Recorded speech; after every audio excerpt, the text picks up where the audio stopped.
Pronto, Dami, você tem 20 minutos, tá? Fique à vontade, pode começar.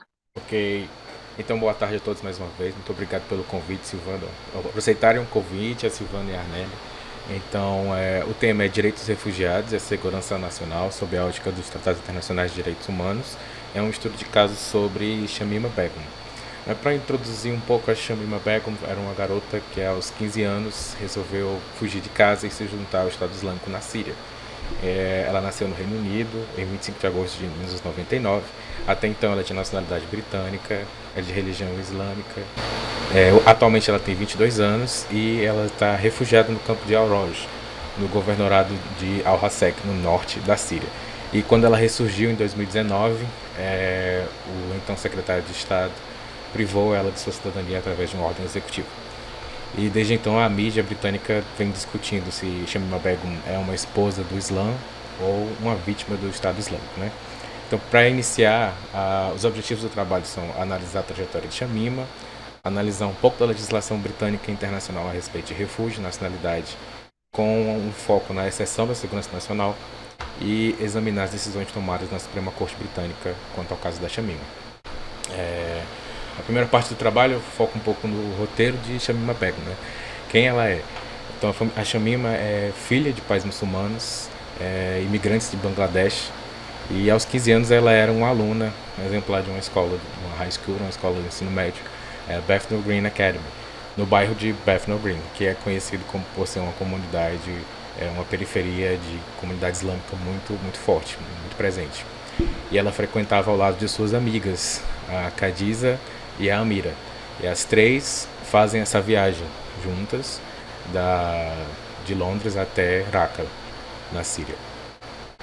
Quando a gente tenta entender por que elas fizeram isso, por que elas foram recrutadas, eu acho que o recorte principal é falar sobre como a propaganda do Estado Islâmico nos anos 2014, 2015 era muito sofisticada e as estratégias de recrutamento elas também eram muito específicas. E uma das que eu quero destacar aqui na apresentação é a atuação das Muhajirat. As Muhajirats eram imigrantes, eram mulheres também ocidentais, que faziam a viagem para o Estado Islâmico. E elas eram muito atuantes nas redes sociais, elas eram atuantes no Twitter, no Instagram na época não, no Tumblr, em outros perfis de relacionamento. E era através dessas redes sociais que elas acabavam mostrando como era a vida. E, por exemplo, esse post aqui, que tem no Tumblr, o amor da jihad, até que o martírio nos separe. Era uma forma de tentar romantizar como seria a vida das mulheres que iam para lá, que no final acabavam sendo viúvas na idade muito precoce. Então elas utilizavam essa propaganda do Jihad Girl Power, essa ideia de uma liberdade feminina, que a mulher pode fazer o que quer, então por que a mulher também não pode se juntar a Jihad, né? Então quando a gente vê, tem um autor, Viano, em 2018, ele publicou um artigo em que ele tenta sumarizar esses cinco principais razões que levam as mulheres a fazerem a hijra, a fazerem essa viagem. Então, o primeiro é a opressão sobre os muçulmanos, que ele fala da islamofobia e da xenofobia que essas mulheres sofrem em seu próprio país, em suas próprias comunidades, no Ocidente. A construção do califado, porque, de acordo com o Estado Islâmico, a partir do momento que existe um califado, existe um território em que Alá é o soberano, é dever individual de cada muçulmano fazer a viagem, fazer a hijra. E que seria o terceiro motivo. O quarto motivo seria as recompensas materiais, porque, de acordo com os dogmas do Islã para mulheres, defendidos pelo Estado Islâmico, o casamento é a principal razão, o ápice da vida da mulher é viver pelo marido e pelos filhos.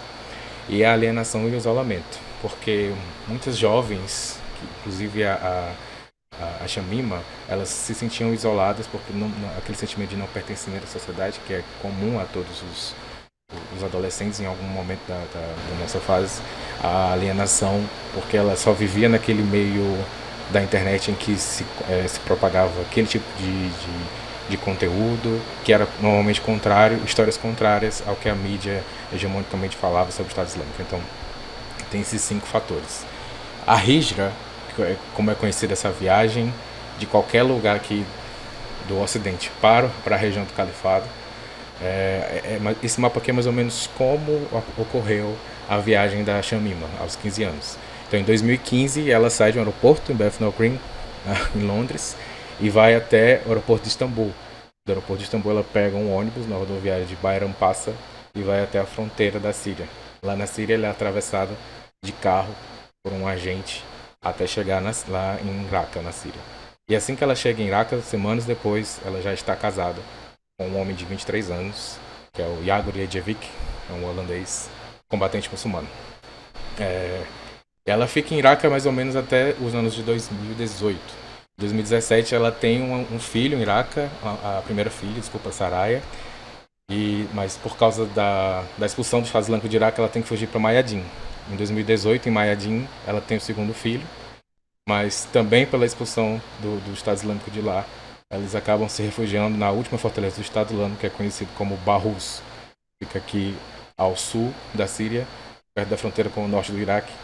E são segundos, deixa eu só apontar que fica mais fácil de visualizar. Aqui em Barrus. Em Barrus acontece um cerco, que é considerado como o último cerco à fortaleza do Estado Islâmico, que foi lá em 2018 até 2019. E nesse cerco, os dois filhos dela acabam falecendo por desnutrição.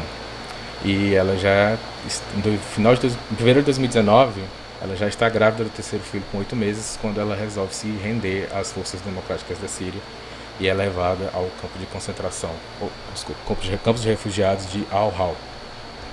O campo de refugiados de Al-Hol fica no norte da Síria e nos primeiros dias que ela chega lá, ela é descoberta por um correspondente de guerra, um repórter, Anthony Lloyd, do The Times. E ele conta que reconhece que tem alguém com sotaque britânico lá e pergunta quem é, e ela diz que ela é uma das 3 garotas de Bethnal Green. E ele pede para ela tirar o niqab e pede para tirar essa foto aqui que está aqui em 2019. Essa foto foi reproduzida em várias manchetes do Reino Unido, em que se julgava que ela era uma jihadista, uma esposa do Islã, doutrinadora, que concordava com todas as atrocidades que o Estado Islâmico realizou. E a partir disso eles concordaram com a ordem que foi dada pelo Sajid Javid, que é o secretário de Estado na época, em retirar a cidadania britânica da Shamima. Aqui em cima a gente tem uma foto de quando a Shamima recebeu a notificação, essa carta, pelo repórter, o Rorit Katrul, da ITV News. Ele entrega para ela essa carta e é aqui nesse momento que ela descobre que ela perdeu a cidadania britânica. Logo após esse momento, ela é transferida para um outro campo de refugiados em Auroj, que fica mais ao norte. E aqui a gente tem essa foto dela com o filho Iago dela. Só que 3 semanas depois dessa data, no dia 6 de março de 2019, ela também perde o terceiro filho. E aí aqui que a gente termina um pouco de como ela é encontrada. E tem toda a decisão do secretário de Estado em retirar a sua cidadania. Acho que, pessoal, para deixar um pouco claro que um pouco da referencial teórico que eu utilizei no trabalho, ele se baseia muito no que é uma questão de segurança nacional, de acordo com a Escola de Copenhagen, que é baseado nos escritos de Barry Buzan, nos trabalhos de Barry Buzan. Então, basicamente, o que ele diz é que tudo aquilo que é considerado segurança nacional, ele é baseado em interesses que são construídos culturalmente e são transformados em leis através de processos de securitização e de dessecuritização. É importante entender que até nos marcos legais internacionais, como a Declaração Universal dos Direitos Humanos, Estatutos para Refugiados, a Convenção de Substitutos Apátridas, todos eles têm uma exceção para quando se defende os interesses de segurança nacional. E aí então a gente chega aqui a um impasse legal, que é a Shamima versus Reino Unido. Então, em 19 de fevereiro de 2019, tem a decisão do Sajid Javid. E ele retira a nacionalidade da Shamima baseado em 3 fundamentos. Pela manutenção da ordem pública, por Shamima já ter direito a outra nacionalidade, além da britânica, que seria no estado de Bangladesh, e por razões de interesse de segurança nacional. A avaliação de risco que acontece sobre qual é o risco que a Shamima representa para a Grã-Bretanha é feita fundamentada em um relatório do Serviço de Segurança Britânico.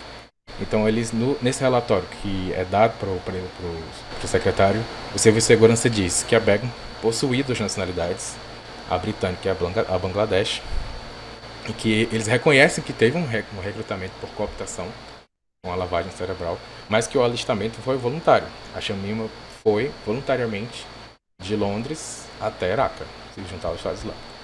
E eles também pontuam alguns riscos que os indivíduos que retornam do Estado Islâmico podem exercer dentro do território britânico. Um deles seria o recrutamento peer-to-peer, né, recrutamento pessoal, conversando com pessoas e implantando ideias radicais sobre o Islã. O Serviço de Segurança ele utiliza dois documentos. Um deles é a Declaração de Riscos de Maus Tratos, que diz exatamente sobre a situação da Shamima, em que eles entendem que a privação de cidadania não causa nenhum risco de violação aos artigos 2 e 3 da Convenção Europeia de Direitos Humanos, que dizem respeito especificamente, né, ao direito à vida e à proibição da tortura. E a Declaração de Risco de Maus Tratos Intergovernamental para a Síria e o Iraque.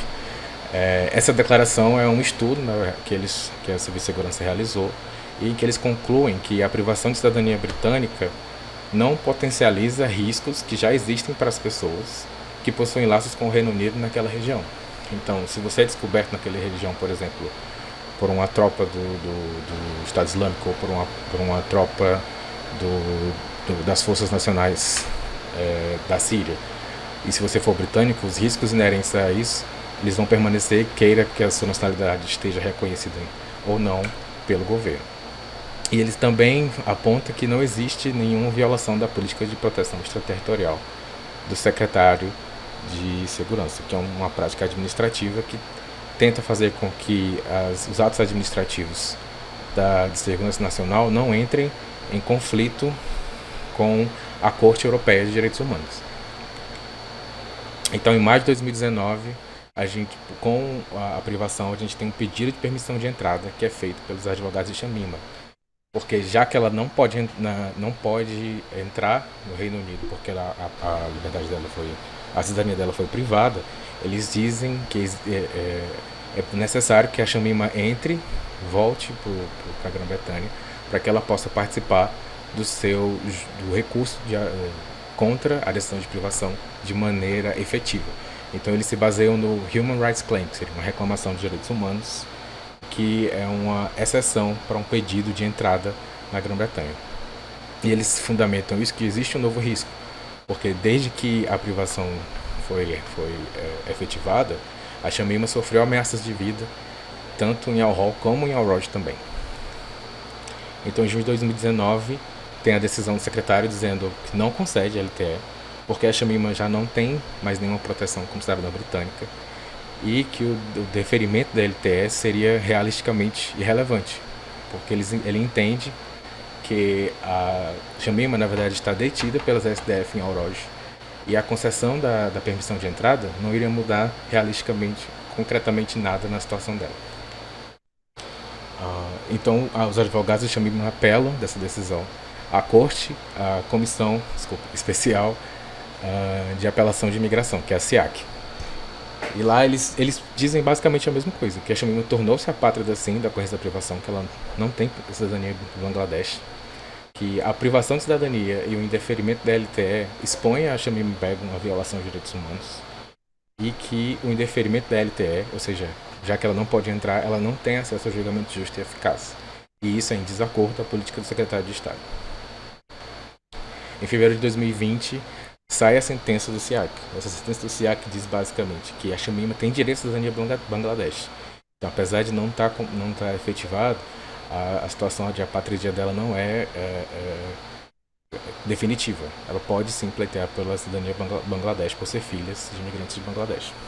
E a SIAC ela reconhece que existem circunstâncias que são claras, porque ela está detida em Al-Roj, que não permitem que ela participe de uma forma efetiva e justa da instrução processual do seu recurso contra a privação de cidadania. Então, eles realmente reconhecem que ela não tem acesso a um julgamento justo e eficaz. Só que eles também entendem que se eles deferirem a LTE com fundamento apenas nessa violação, eles também teriam que estender esse direito a outras pessoas que estão em situação semelhante fora do Reino Unido ou fora de regiões de jurisdição da Comissão Europeia a entrar no Reino Unido automaticamente, caso um advogado ou algum familiar protocole um recurso contra a decisão de privação de cidadania. Então, isso também não tem uma previsão legal, então por isso que o SEAC também indefere a LTE. E aí, na decisão do SEAC, a juíza, acho que é Elizabeth Young, ela dá 3 possíveis sugestões para finalizar a questão. Prosseguir com o recurso contra a privação de nacionalidade, que na opinião dela deveria ser desprovido. Suspender o processo até que haja uma mudança na situação de Shamima, sem dizer qual mudança seria, mas uma mudança que permita ela ir para o Reino Unido e participar, ter o acesso ao julgamento justo e eficaz. Ou então a defesa não requer a suspensão, espera o processo correr e ser extinto por o descumprimento de determinação judicial por falta de instrução processual. Nessa última hipótese, então, ela teria direito a entrar com um novo recurso posteriormente, quando voltasse ao Reino Unido ou tivesse uma forma de participar. Em julho de 2020, a defesa recorre dessa decisão da SEAC e leva o processo ao Corte de Apelação. Na Corte de Apelação, eles já entendem todo o contrário. Eles entendem que deve ser concedida a LTE a Shamima, porque existem meios dentro da Grã-Bretanha de se balancear o interesse de segurança nacional e os direitos fundamentais de Shamima. E uma das medidas que eles dizem, por exemplo, é quando Shamima chegar, ela pode ser presa, encaminhada a uma prisão, onde ela vai aguardar por uma condenação criminal de algo que ela tenha feito. E presa aqui, ela teria como ter acesso a um julgamento justo e eficaz do seu recurso contra a privação de cidadania. Em fevereiro de 2021, o secretário de Estado atual entra com um novo recurso da decisão do Corte de Apelação que leva o caso à Suprema Corte. Aí a Suprema Corte elabora uma decisão longa, 48 páginas, em que ela fundamenta algumas questões, resolve algumas questões, tanto da SEAC quanto da Corte de Apelação. E uma das coisas que é legal falar é sobre os limites materiais que o Lord Reed, que é quem relatou a decisão, ele impõe. Ele fala o seguinte, que a SEAC ela pode revisar essa decisão, mas ela pode revisar esses critérios que estão aqui: razoabilidade da decisão, consideração dos fatos para formar a convicção, erros procedimentais, o risco de segurança nacional, se ele foi avaliado com base em evidências, com base em fatos, se o resultado da decisão não é apátridia e se houve violação de direitos humanos, segundo a seção 6 do Human Rights Act de 1998. Só que ele também entende que existe uma limitação técnica do SEAC. A comissão ela não tem como ter acesso aos mesmos instrumentos de avaliação do serviço de segurança. Então ela não pode revisar a fundo essas questões, só entender que se a decisão foi tomada razoavelmente de acordo com os dados que foram informados ao secretário ou não. Então, depois que ele faz isso, ele entende que não existe como a SEAC prover a revisão judicial da decisão de privação de cidadania, porque, de acordo com a SEAC, todos esses parâmetros foram seguidos pelo secretário de Segurança. Já ele vai examinar na Corte de Apelação se a decisão da Corte de Apelação de conceder a LTE extrapolou ou não a competência constitucional e jurisdicional. E ele diz que sim, que a Corte de Apelação não tem competência constitucional para avaliar risco de segurança nacional ou de violação de direitos humanos que deriva de um ato discricionário do Executivo. Porque, de acordo com eles, a Corte de Apelação não tem legitimidade democrática. O secretário de Estado ele é um membro do Parlamento, então ele foi eleito para isso. E, de acordo com o entendimento do Lord Reed, isso quer dizer que ele tem a legitimidade democrática para decidir o que é de interesse da nação britânica ou não. Então, finaliza que a Suprema Corte realmente reconhece que existe um estado de violação, mas que a decisão de privação e de não concessão da LTE ela é um ato discricionário e fundamentado em informações de interesse de segurança nacional que foram fornecidas ao seu secretário de Estado na época. E o que deixa a Shamima Begum em um vácuo de direitos humanos, né? Porque lá em Al-Roj, em Al-Roj também, nos dois campos de refugiados no norte da Síria, tanto o Alto Comissariado das Nações Unidas para Direitos Humanos, para os Direitos dos Refugiados, como outros órgãos internacionais, como o Human Rights Watch, tem acumulado denúncias desde 2019 de várias violações, como tortura, trabalhos forçados, escravidão ilegal, morte sem julgamento. Então são vários direitos que estão em risco de violação para quem está nesses campos de refugiados. E uma das consequências é a radicalização de crianças e jovens. E é importante lembrar que o Talibã, que subiu ao poder ano passado no Afeganistão, surgiu dentro de um campo de refugiados na década de 70 e usou também essa carência das crianças para uma radicalização e uma lavagem cerebral que levou a um movimento que é hoje. Então o impasse no final é o devido processo legal e a permissão de entrada no país, porque o que se entende que se ela não está no Reino Unido, ela não tem acesso ao devido processo legal, mas ela não pode entrar no país por interesse de segurança nacional. Então as considerações finais que eu posso fazer aqui também é que a influência da mídia e dos debates sociais é muito importante, porque ela funciona como um apelo de securitizador às decisões do parlamento e do executivo, porque é assim que, de acordo com a Busão, funciona como se elevam interesses sociais para um nível de interesse de segurança nacional. E que, no fim, a decisão da Suprema Corte ela é dúbia, porque ela diz que protege a segurança nacional, mas ela está criando um ambiente em que a radicalização de pessoas pode gerar danos futuros à própria nação britânica. E essa aqui é a Shamima. Essa foto é a mais recente que eu consegui, é de novembro de 2021, ela está em Aurora agora, e a decisão, a notícia que fala é que ela vende comida para comprar essas roupas ocidentais como um manifesto contra a ideologia islâmica e para mostrar que ela não é mais quem ela era antes.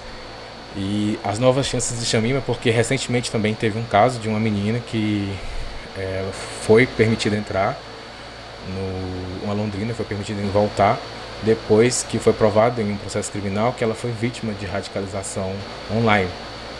Então isso pode ser uma chance para Shamima voltar. Então é isso, pessoal. Obrigado, espero que eu não tenha passado tempo.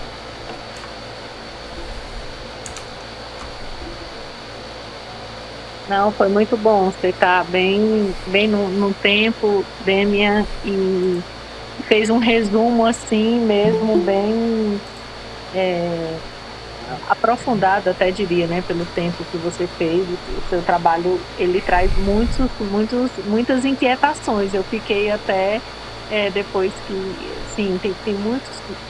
Na verdade, você fez um apanhado muito grande numa história assim espetacular dela e que praticamente alinhava aí a questão dos poderes, né, da questão da União Europeia, a questão de refugiados, de direitos humanos. Então, assim, por isso que eu fiquei feliz de você falar que vai gravar, porque essa defesa eu quero passar, né, para os outros alunos de refugiados, direitos humanos, porque você conseguiu, na sua mono, condensar assim, todos os conceitos que a gente fala na sala de aula e parece meio assim abstrato, né? Refúgio, apatridia, esses conceitos que ficam meio soltos, e que eu mais gostei do seu trabalho é que você conseguiu assim ter essa inteligência de pegar um caso que ele condensa tudo isso e como conceitos que aparentemente são simples, mas se tornam extremamente complexos, e como essa abertura, que eu sempre falo isso na sala, como essa questão de segurança, tudo é segurança nacional. Se você vai até aqui no Brasil, né, falando um pouco, você vai para as decisões do STF sobre extradição, sobre principalmente a questão de refugiados, toda decisão é baseada em segurança nacional. Mas como, cara pálida, como que eu tenho que ter parâmetros para a segurança nacional?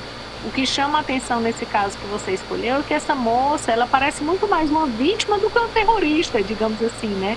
E que, na verdade, durante toda essa trajetória dela, não é apontado que ela tenha praticado algum crime, digamos assim, né? Porque ela foi uma moça que, na verdade, ela foi manipulada e usada, e ela é vítima da violência e não uma pessoa que pratica a violência, né?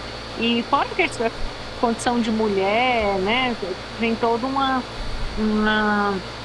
tem toda também uma discussão em paralelo aí de gênero, né? Mas, assim, então você está de parabéns. Eu vou dar a palavra, Arnele, primeiro a Silvana, tá? E aí, em seguida, e daí, Dânia, você escuta as duas e faz um comentário, vai anotando aí sobre as considerações dela. Tudo bem. Boa tarde a todos, né? Assim, formalmente, muito obrigada, professora Tereza, pelo convite, ao Dâmia, ou Dâmia, né? Dâmia, vou falar errado, perdão. Não, tudo bem. Arnele, todos os colegas aí que estão assistindo à defesa.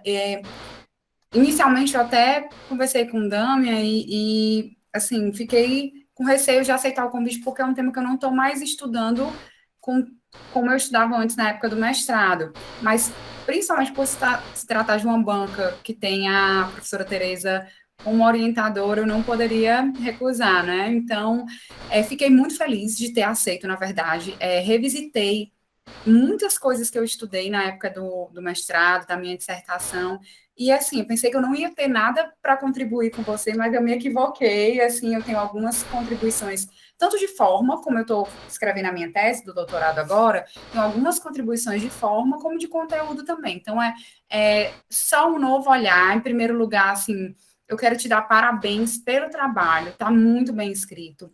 É um trabalho que você tem vontade de ler, assim, eu sou suspeita porque eu já gosto muito do tema, mas realmente você tem vontade de ler, você fica instigado a pessoa fica instigada com a leitura, principalmente com o teu sumário. Assim, a única crítica, digamos assim, em relação ao sumário, talvez, eu falo já disso, mas assim, pelo sumário, pelos tópicos, eu fiquei muito interessada em ler. Eu vou falar só logo aqui da forma, alguns ajustes bobos que poderiam deixar o seu trabalho melhor ainda. No resumo, você deixar claro a divisão, né?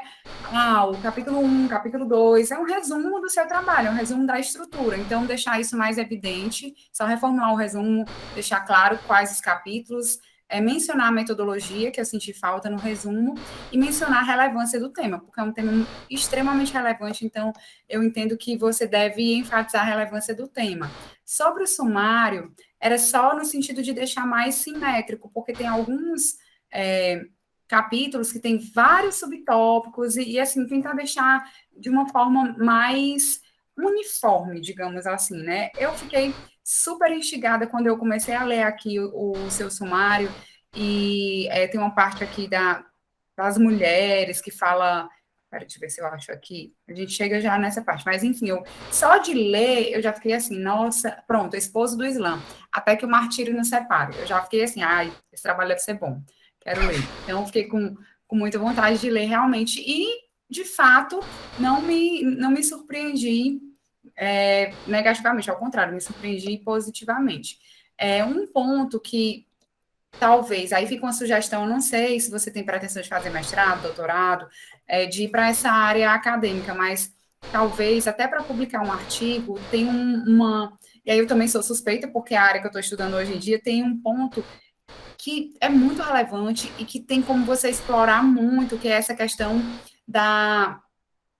como se fosse da convocação, né, dos radicais, digamos assim. A Hijra. Recrutamento, né? A Hijra. Recrutamento, pronto. O recrutamento online. Certo. Recrutamento, exatamente. Como esse recrutamento online, eu achei muito relevante. Você citou vários canais, você citou a forma que eles fazem, no estilo de filmes, de Hollywood, e é isso mesmo. Eu não vi aqui no seu trabalho, mas o Telegram, ele também é muito utilizado, e quando eu estava pesquisando, eu cheguei a acessar alguns canais do Estado Islâmico no Telegram. Eu fui até, eles vão colocando você para outras e outras salas, que é a forma que eles recrutam. Chegou até um determinado momento, eu parei porque eu fiquei com medo, né? Então, fiquei com medo realmente de acontecer alguma coisa mais séria, mas eu cheguei realmente a testar, e é muito forte, realmente essa publicidade que eles fazem, né? Então, parabéns, eu acho que essa parte de convocação, de recrutamento, utilizando as ferramentas tecnológicas, você usou até um nome aqui, que eu vou já encontrar, eu achei muito interessante, que vale explorar, e é um tema que é muito atual mesmo. Aqui na introdução, eu faço a mesma consideração que eu fiz no resumo, você especificar que o seu trabalho ele é dividido em introdução, conclusão e tais capítulos. No capítulo 1, você faz um parágrafo de resumo de cada capítulo. No capítulo 1, 2, né? Porque, na verdade, 1 é a introdução. No capítulo 2, trata isso. No capítulo 3, isso é só a nível de sugestão de forma mesmo. Achei super legal que você usou aqui a questão do Daesh, né? Muita gente não conhece essa nomenclatura. É muito claro, assim, para mim ficou muito claro que você é um apaixonado pelo tema. E eu fiquei um pouco preocupada no início, porque você desceu em tantos detalhes que são importantes, porque a maior parte das pessoas realmente não conhecem, mas eu estava com medo de que você cometesse o erro que é mais comum às pessoas que são apaixonadas pelos temas, que é perder a juridicidade. Escrever tanto... E isso foi um erro que eu tive no começo, no mestrado, muito, porque eu era tão apaixonada pelo tema que eu queria escrever sobre o Islã. Independente, eu não queria o direito, depois eu dava um jeito de juntar, eu queria escrever sobre o Islã, mas você não cometeu esse erro, ao contrário, seu trabalho ele tem um apelo, né, um substrato jurídico muito forte, tá de fato excelente. Uma outra sugestão aqui em relação quando você fala em islamofobia. Eu não vi, só se passou assim, eu não vi uma definição de islamofobia, não tem uma definição universal. Na época eu pesquisei bastante sobre isso, então era interessante se você puder colocar no nota de rodapé algumas noções do que é islamofobia e dizer que para o trabalho você entende que islamofobia é X, não precisa mudar a estrutura do seu trabalho, é só colocar uma nota de rodapé, é uma sugestão. Outra coisa, unificar também aqui, só de forma, no texto, quando você se refere ao Estado Islâmico, em alguns locais, e pode ter sido só uma questão material mesmo, você coloca Estado Islâmico com letras minúsculas, né, e às vezes você coloca com letras maiúsculas, então só para unificar. Como eu já falei, pronto, recrutamento, o califado na era da internet, esse tópico por si só já ia render, na minha percepção, um excelente trabalho, e eu sugiro que você utilize ele para desenvolver um artigo, faça um artigo só desse tópico, eu acho que ia ser bem legal. Outra sugestão, e aí é só mais excesso de zelo, Alá, Sharia, Alcorão, são expressões que têm várias formas de grafia. Se você ler vários livros, quando eu estava pesquisando, em vários livros eu encontrava escritas diferentes, né? Alá com 2 L's e H, Alá só da forma que você escreveu, A, L, A e um acento, Sharia da mesma forma, com X, com CH, com SH. Então, tem várias formas de grafia. Por um excesso de zelo mesmo, você especificar qual é o seu referencial teórico para utilizar essa grafia, dizer que conhece, que existem outras grafias em outros trabalhos, mas que no seu trabalho você vai optar por utilizar essa forma de escrita. Na época, quando eu fiz a minha dissertação, eu fiz isso, aí eu coloquei numa nota de rodapé, então fica uma sugestão para você, porque às vezes, principalmente quando a gente lê um tema que a gente não tem afinidade, e você está pesquisando, encontra vários livros, várias escritas diferentes, você fica assim, poxa, como é o certo, né? Então é bom colocar isso. Tem vários tipos, tem várias escritas, mas para o meu trabalho eu entendo que esse é o mais adequado, né? Uma outra questão aqui, eu já falei, do califado. Pronto, a mesma coisa para o Maomé, que eu encontrei quando eu pesquisava, a maior parte dos livros dos muçulmanos, eles se referem como profeta Muhammad, eles não, Muhammad, eles não costumam chamar, para eles não é Maomé. Maomé é a nossa visão, né? Nossa visão mais voltada para o cristianismo. É na parte da Hijra, que tem Maomé, não é?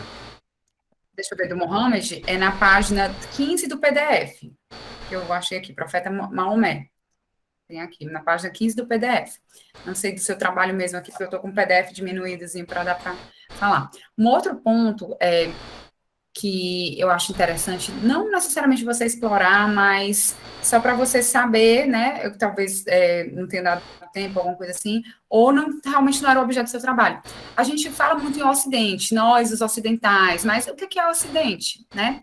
Por incrível que pareça, tem muita gente que entende, por exemplo, que o Brasil, ele não é o Ocidente, né? Então, tem outra percepção, o que é o Ocidente? É só a Europa, o Eurocentro, então tem um livro que é do Eduardo Said, que o título do livro é O Orientalismo, o Oriente como Invenção do Ocidente. Então, ele traz essas questões. É importante que, assim, a gente não reproduza coisas do senso comum, assim, o que é o Ocidente mesmo, né? Então, parece aquela coisa que parece autoexplicável, que todo mundo sabe, mas que existem discussões. Por exemplo, o que é o direito, né? Nós somos eternos estudantes de direito, mas para a gente conceituar direito não existe um conceito universal. Vai depender, se eu disser direito para um autor X é isso, direito para outro autor é isso. Então, essa noção de Ocidente também vale a pena você colocar numa nota de rodapé, que não é uma noção universal, né? Tem discussões em relação a isso, e o Eduardo Said é um ótimo autor que aborda isso. Eu já falei da Sharia. A expressão que eu adorei, assim, que você usou foi califado digital. Achei o máximo, achei super, super, super atual. Aqui é só da grafia também em relação à Sunna, mesma observação. O Alcorão, tem autores que chamam Corão, porque, não sei se você viu também isso, porque o ele seria como se fosse o artigo, né? Para eles, assim, seria a Bíblia, né? Ao Corão seria como se fosse assim, a Bíblia, né? Então, o certo seria Corão. Então, a mesma coisa, na minha dissertação, eu também usei ao Corão. Eu preferi usar ao Corão, mas tem autores que defendem que o correto é Corão, que ao Corão é incorreto. Então, só para pontuar. Uma coisa que eu gostei muito, muito, muito do seu trabalho é que você trouxe muitas imagens, você trouxe mapas, você trouxe uma imagem lá delas, acho que no aeroporto, tem uma questão lá do amor Sim. Também que você trouxe. Então, isso é tão legal, porque o direito ele é muito clássico. E agora a gente está começando com esse movimento de tornar o direito visual, de trazer elementos visuais. É difícil ver em trabalhos isso, e eu gosto muito. Então, mais um motivo para lhe dar parabéns. E por fim, né, por fim de verdade agora, é a questão das citações longas. Você trouxe muitas citações longas, na minha percepção, não são tantas assim, mas trouxe muitas, e de repente ficava mais legal você tentar colocar com as suas próprias palavras. É uma sugestão, não tira nenhum mérito do seu trabalho de maneira nenhuma, é só uma sugestão, porque fica com um aspecto mais acadêmico. Às vezes eu tenho a impressão que quando tem muitas citações longas, fica com um aspecto de petição, sabe? Eu tenho essa pré-compreensão, digamos, mas é uma coisa é uma questão de estilo e não prejudica em nada o seu trabalho. No mais, é lhe dar parabéns, e era isso que eu queria pontuar. Obrigado. Acho que realmente eu não unifiquei as grafias orientais.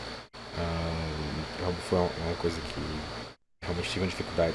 Até porque nas leituras dos vários textos diferentes, as grafias às vezes eram muito distintas, e até textos em inglês, que foi a maioria da bibliografia.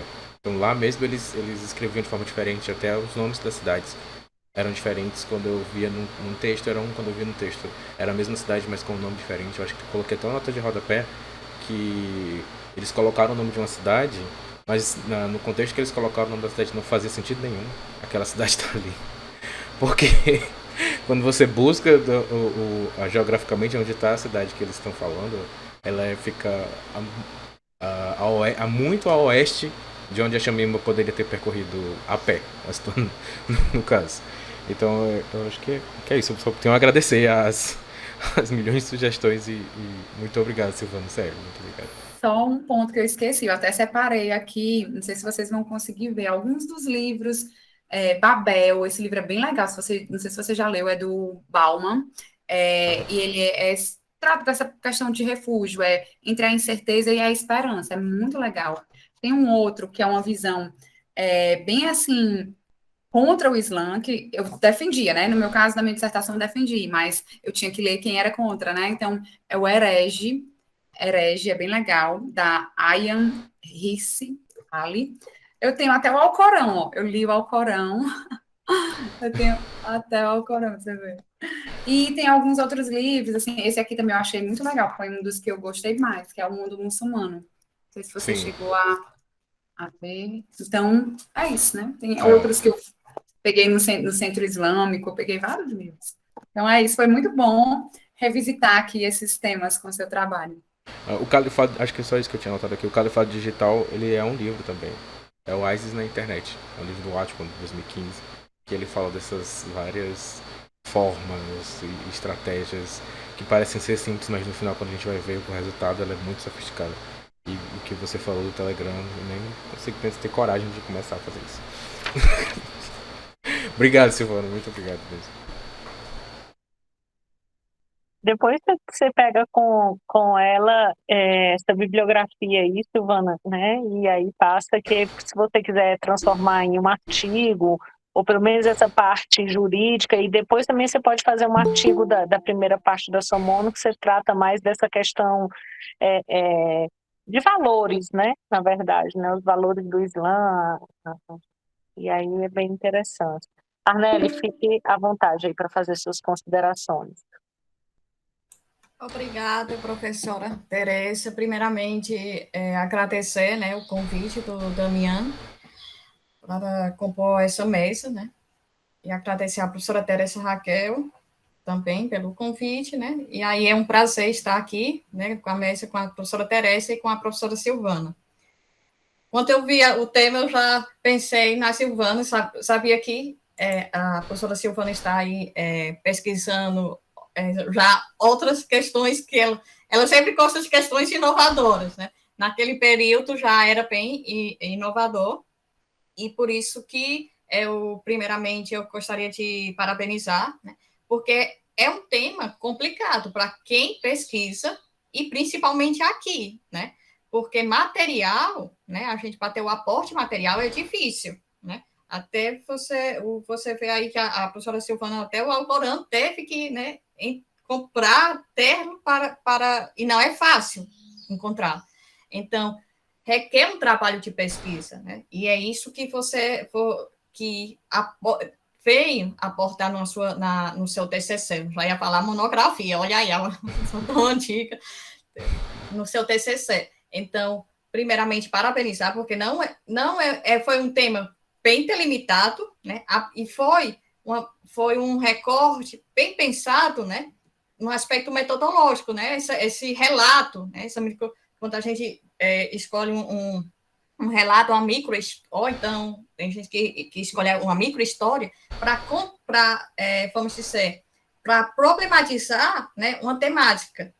Então, quando a gente pega o seu trabalho, né, a primeira parte, a gente vai aprender, né, como a professora Teresa Raquel falou, todos os viés problemáticos que envolvem esse assunto, né? essa história de vida. Então, como eu estava falando, foi seu trabalho bastante interessante nesse aspecto, né? E você faz, né, com todos os detalhes, né, esse relato de história para depois problematizar. E como a professora Silvana falou, você não deixou de lado o direito. Por quê? Porque quando a gente começa a ler, vai ser descritivo e tal, mas quando a gente começa a entender toda a questão que envolve, né, toda a problemática do direito que envolve, você faz esse aporte no capítulo 3. E eu gostei, por quê? Porque também nesse capítulo 3, você não é exaustivo, né? Né, professora Silvana, quando a gente fala de refugiado, nacionalidade, você não traz todo o texto, o tempo histórico, você faz, né, bem delimitado ao caso que você quer explicar, né? Principalmente, eu gostei muito a questão quando você apresentou aqui também, a questão da segurança nacional. Então, parabenizar, certo? É um TCC grande, né, em relação ao número de páginas, não pelo anexo, mas pelo número de páginas, mas eu entendi que é necessário, né, por ter essa quantidade de páginas, principalmente no primeiro, para contar toda essa problematização, né? Então, parabéns, né? Principalmente porque também tanto material e material também de outros idiomas, né? De idiomas estrangeiros que tem que buscar. E eu vi que na sua apresentação até as cidades e tal, acho que você abraçou muito a temática e sabe muito, né? Porque quando você falou até o nome das cidades e tal, dá para perceber que você... eu fui corrigido recentemente. Eu conheci uma esposa de um sniper que trabalhou em Raqqa. E ela me corrigiu, ela disse que não é Raqqa, é Raqqa. Eu não sabia também. Ela me corrigiu, assim. ela foi casada com um sniper das Forças Democráticas da Síria, que expulsaram o Estado Islâmico lá em 2017. Então, é um encontro assim que eu fiquei porque foi ocasional, assim, gente. Foi totalmente ao acaso. Eu encontrei essa pessoa, ela me contou essa história, enfim. E parabéns também que você traz isso no aporte do direito, principalmente você não esquece, né, as questões do Tribunal Europeu, porque se vai trabalhar a questão no Tribunal Europeu, né, tem casos bem específicos em relação a essa temática. Eu vou fazer só uns aportes, né, só alguns detalhes que poderiam melhorar, certo? Que você pode melhorar, como a professora Silvana já falou, alguns, tá ok? Mas só são alguns detalhes, certo? O resumo, eu concordo com a professora Silvana, certo? Que faltou a metodologia, né? Faltou a relevância do tema. Eu acho que na primeira, segunda e terceira e quarta, as 4 primeiras frases, eu acho que você poderia dar uma sintetizada para especificar mais com detalhe a relevância e a problematização do tema, né? Não trata do estudo mas poderia ser mais conciso para incluir a metodologia e essa problematização, certo? Esses são detalhes simples mesmo. Gostei da sua introdução, que você traz aportes, dados, né, para justificar, né, que não é algo difícil de ocorrer, né, é algo que, vamos dizer, que tem seu número quantitativo relevante, principalmente na época digital, né, principalmente agora nesse avanço digital. Outra questão que eu gostaria que você... Aí é só um detalhe, são algumas frases que têm períodos longos, frases longas, que eu acho que poderia dividir em 2 frases, dividir em 2 períodos, certo? Algumas frases alguns períodos são longos, que às vezes se perde, né? Porque é muita informação, né? Porque a gente tem que entender essa temática, todo o contexto que eu falo, essa história, mas dá para dividir em 2 períodos, certo? E aí, só mais uma coisa, 2 coisinhas mais que interligam, que é o 4.4, certo? O 4.4, certo? Você traz todo o seu aporte no TCC, e o 4.4, eu acho que você poderia dar um pouco mais, escrever um pouco mais. Por quê? Porque, vamos dizer, a sua crítica, né, em relação a esse vácuo, essa lacuna, que envolve,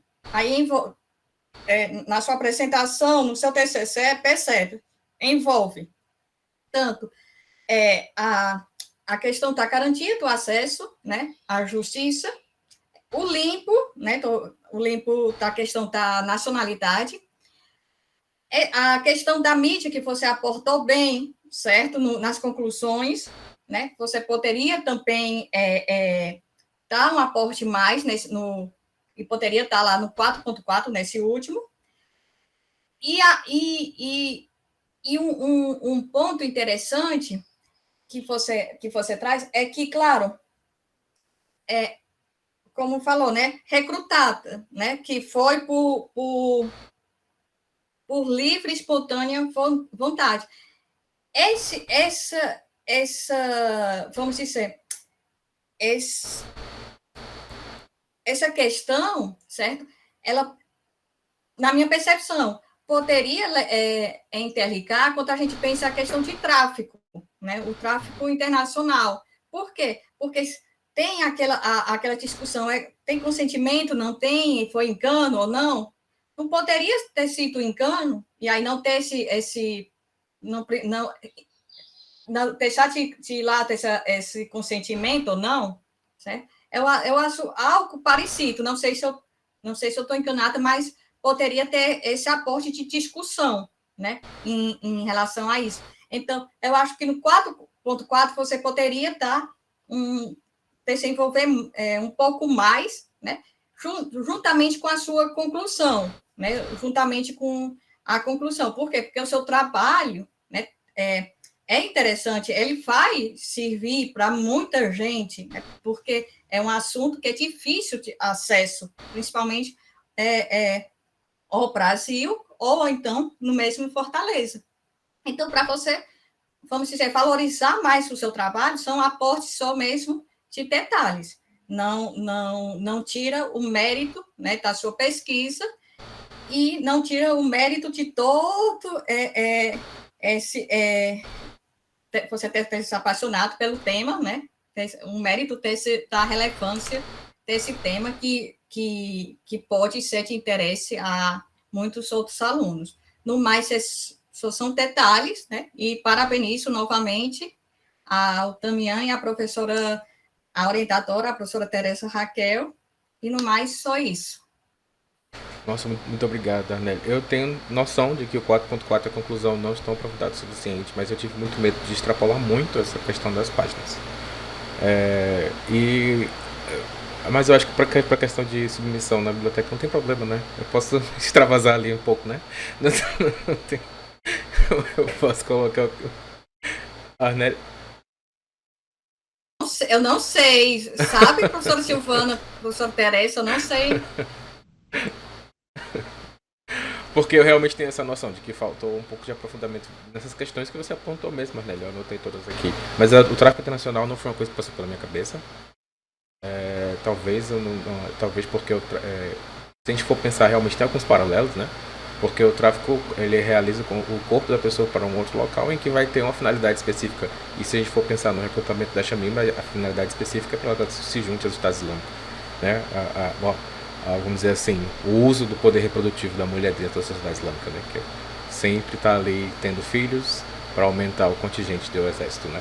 Que no final, inclusive eu coloco até no trabalho, que são as palavras do secretário de Estado lá dos Estados Unidos, né? Enfim, mas eu acho que é isso mesmo. Também, Damian, tem uma coisa que depois que a Arnelli falou me chamou a atenção, a questão do consentimento na idade de 15 anos. Na verdade, era uma menor incapaz. Sim. Né?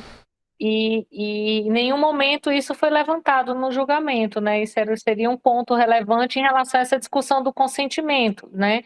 Já que o consentimento foi um argumento, né, para a questão da retirada né, dos relatórios e tudo, mas a questão também da idade desse consentimento, né? Não deveria ter sido, se a gente for pegar comparando direito civil em relação, por exemplo, a consentimento do casamento, não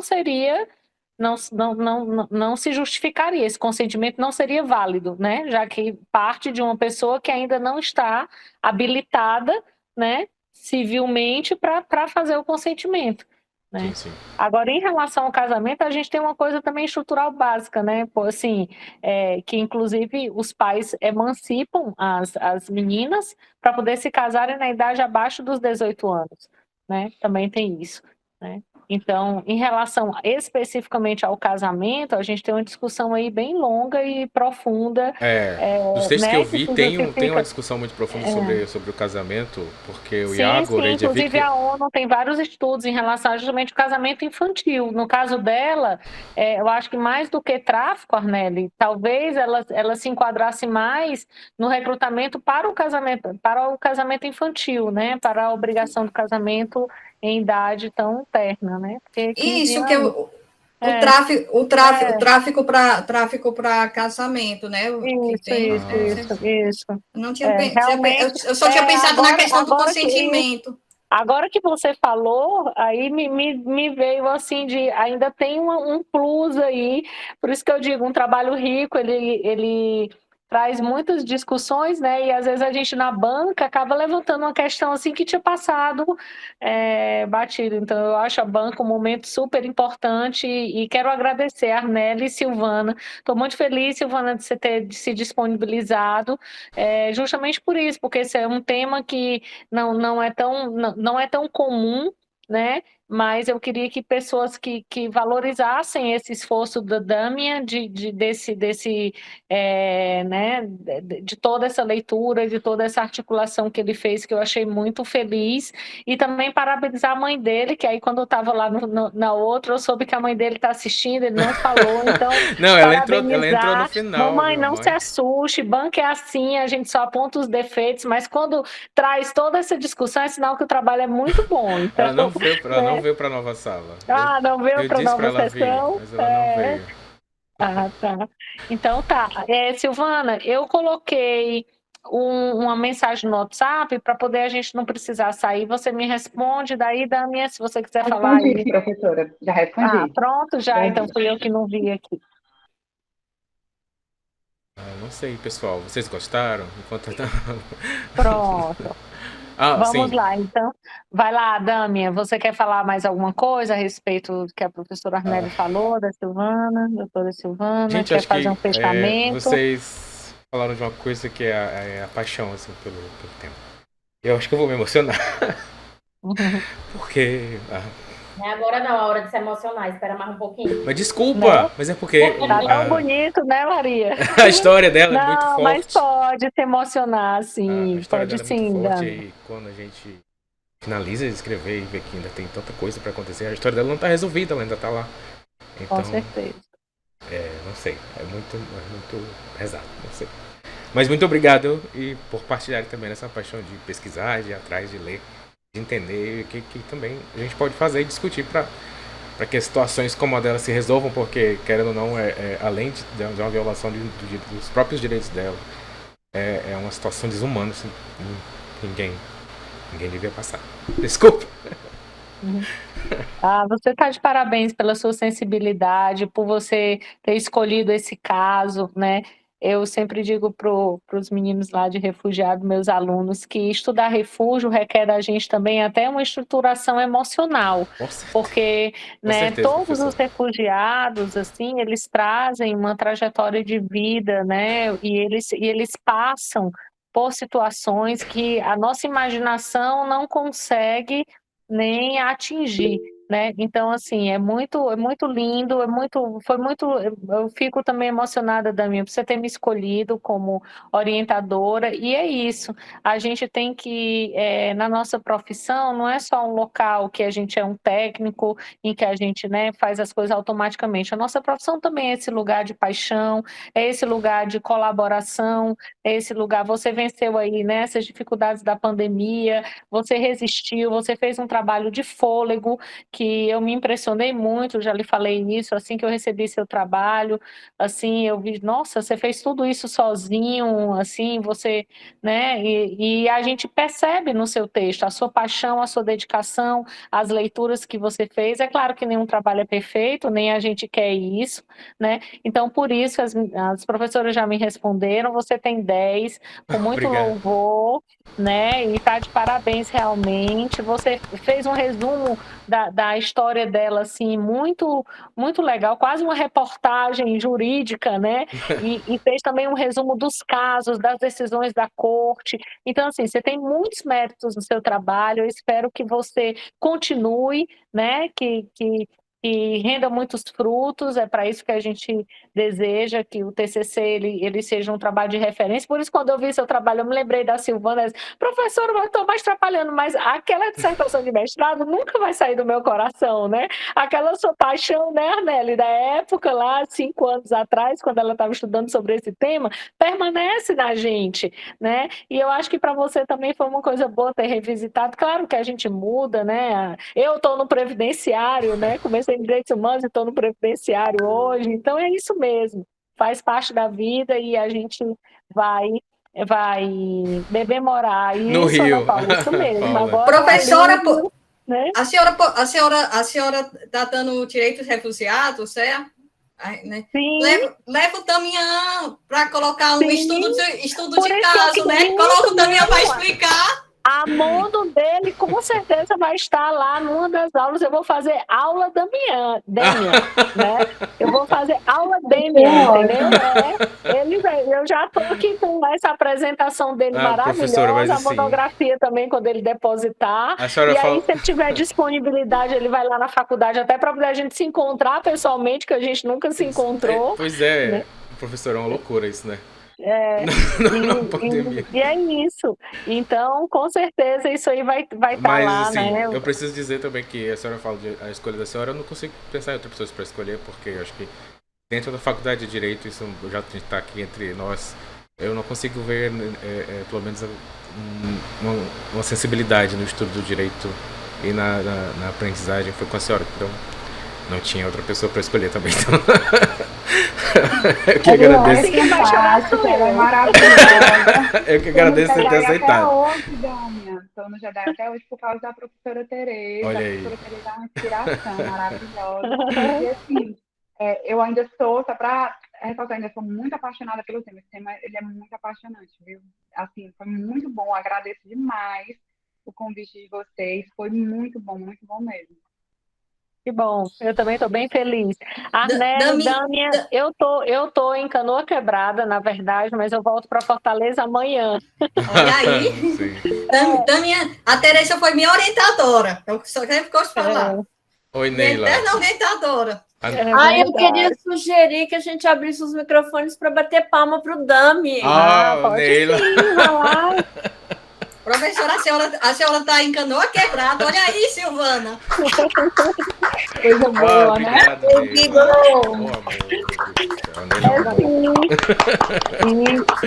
Obrigado, gente. E aí, então, amanhã eu volto, daí eu vou fazer a ata, tá, Damian, lá no processo digital. E aí, Arnélio, eu te copio a ata que serve para você, Silvana, também, para vocês colocarem no currículo, tá?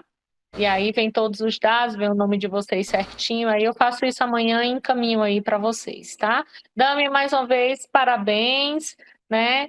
Faça esses ajustes que as professoras sugeriram, né? Dê um refinamento, faz parte, né, do trabalho, e vamos para frente aí. Vamos pensar aí na publicação de artigo, em alguma coisa, né, bem bacana aí para o seu trabalho frutificar mais ainda.